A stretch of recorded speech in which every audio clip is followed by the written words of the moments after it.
Good day mga ka-raider. Marami kasi sa akin nagtatanong kung paano mapapalakas ang stock Raider 150 carb nila. Sa simpleng setup na to, hindi mo gagalawin ng head at hindi mo rin gagalawin ang pinaka-engine niya, ay siguradong guguhitan mo ang Raider 150 Fi. Dahil hindi mo nga gagalawin ng makina, no need mo na mag-port ng head. Ang sinasabi kong setup dito mga ka-raider is magpapalit ka lang ng carb, magpapalit ka ng CDI na no limit, at magpapalit ka rin ng sprocket 1441 o kaya 1442. Ang tanong nyo mga ka-raider, bakit magpapalit pa ng CDI?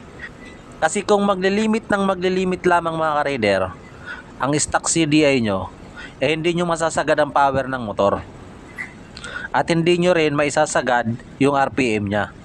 Kahit yung mumurahing CDI lang mga ka-raider, yung mga DSK, mawala lang yung limit ng RPM o maisagad mo yung power ng motor. Pero mas maganda pa rin mga ka-raider kung mamahaling CDI para mas maganda yung power na maibibigay niya. At pagdating naman sa carburetor mga ka-raider, 28 okay na yan. At ito pala mga ka-raider, may gunting tutorial ako about sa carb, kung paano nyo maitutono ng maigi para mas maganda talaga yung takbo ng motor nyo. Kasi sanay kayo sa stock carb, so ito kunting tutorial lang about sa pagtutono ng carburetor.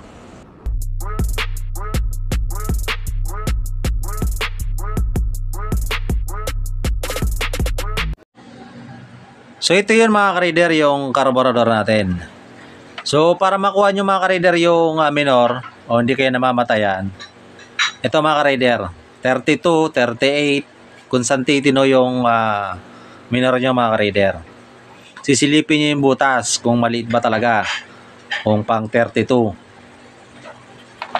At kung gusto nyo talagang lumakas mga ka-raider, ito na yun, yung main jet. Pwede kayo magmalaki kung waswasan talaga para hindi naglilin yung combustion nyo. Spark plug reading pa rin kayo mga ka-raider kapag nagpalit kayo ng jettings. Kung maitim, so rich siya, maraming gas. Pag maputi, lean, maraming hangin, kunti yung gas. Dapat optimal lang, kulay golden. Mas ganda, mga gantong kulay, oh. Perfect yan. So matungo tayo mga ka-raider sa pagpipihit ng RM fuel mixture. So ito mga ka-raider, no, kapag unang start o unang palit nyo, unang-una mga ka-raider, isarado nyo to, sagad yung sarado, tapos buksan nyo ng kalahati. Tapos yung tunuhan,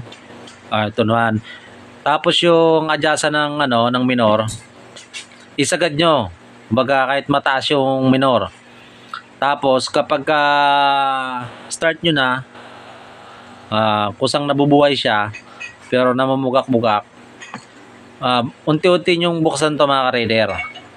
Unti-unti buksan nyo hanggang sa makuha nyo na magandang tono, saka nyo babaan yung minor. So yun mga ka-raider, ganun yung tamang pagkakuha ng magandang tono. Ito mas malinaw mga ka-raider. Yung pihitan ng minor, isagad nyo. Taas nyo. Sagad nyo ng isagad. Okay lang kahit mataas yung minor. Tapos ito, magbukas lang kayo ng kalahati o kaya 1/4. Tapos i-start nyo. Sa tingin nyo nag-start naman siya, hindi siya namamatay, unti-unti mong buksan to mga ka-raider, itong RM fuel mixture. Unti-unti buksan nyo. Kalahati, depende yan sa motor nyo, sa hiningi ng motor nyo.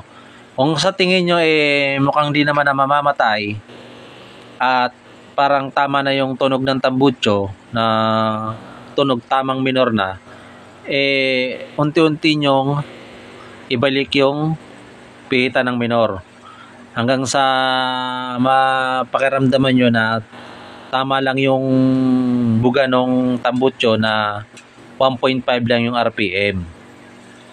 Yung parang hindi namamatay at hindi rin masyadong mataas yung minor.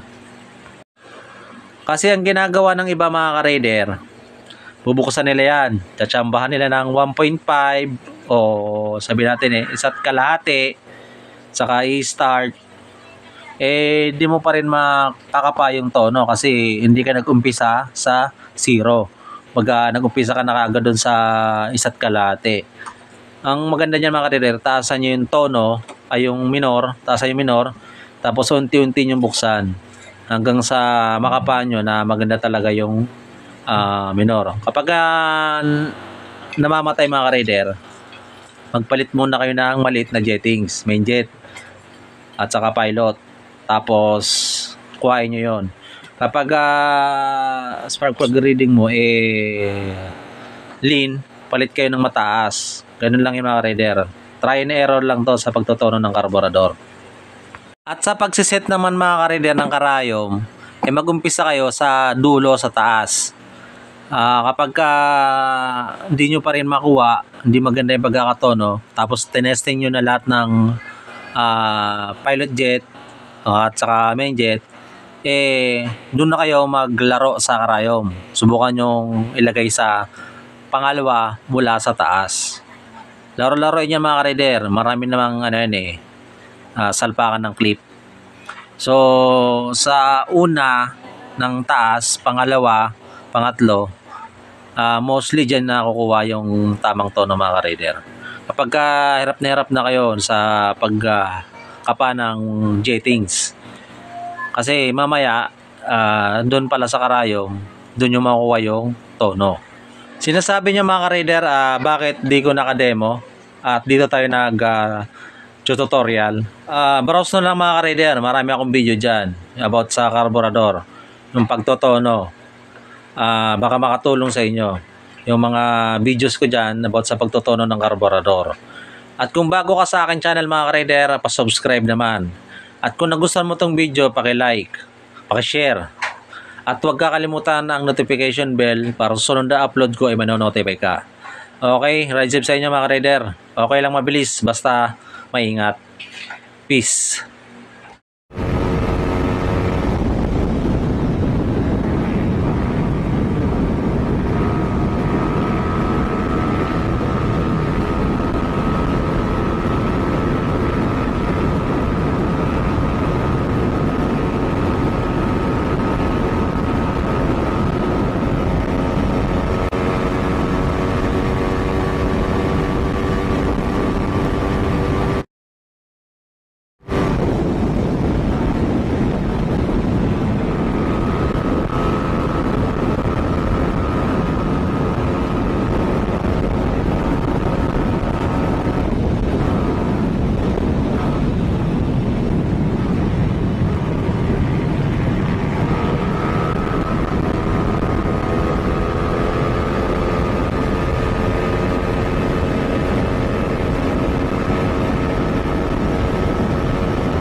Kailangan doon tayo sa unahan kasi iwan tayo niya mga yan.